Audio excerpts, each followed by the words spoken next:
Are schools prepared to take on the mental health crisis happening right in front of our eyes? Mental health is a topic that is beginning to become highly talked about.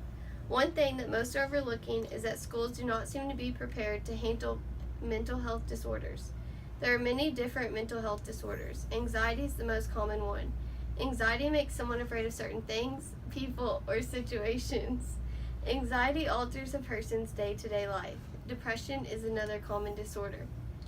Depression is a mood disorder that especially strikes in teenage years. It changes one's attitudes and emotions. It makes that person feel sad, angry, and irritated.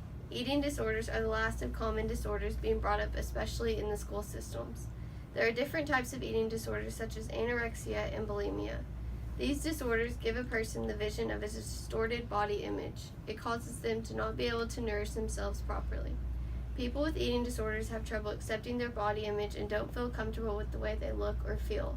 There are different types of treatments for mental health disorders.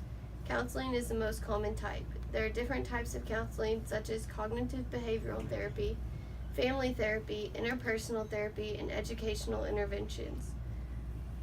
Medication is another type of therapy that is helpful for many. Medication can be prescribed for different types of disorders. It should only be taken when provided by a healthcare specialist. Support groups are the last types of therapy. There are peer support groups which aim at talking with people who are suffering from the same disorders as you. There are also family member support groups. These groups are for those family and friends that are surrounded by someone suffering. They can learn about this disorder and learn how to handle that person's condition. The school system has become a main concern for the mental health crisis. Educators and counselors are not properly trained for handling or identifying mental health disorders. They are unaware of specific students struggling and need to be taught to identify when a student needs help. Most schools only have one counselor. That is not nearly enough to be aware of the number of students that most schools have. There are many non-effective approaches that schools are trying to take, but it's leaving students left in the dark and feeling alone. There needs to be more services provided that are easily accessible to students and parents. The only resource that is currently in most schools is one counselor.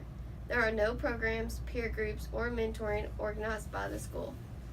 Many families lack insurance and rely on their school services. Therapists should be spreading awareness to students about the different types of mental health disorders. As you have heard, the mental health crisis affecting today's youth needs to be handled more effectively. People need to continue to spread awareness and speak on this matter and the toll that it can have on one's life. Woo!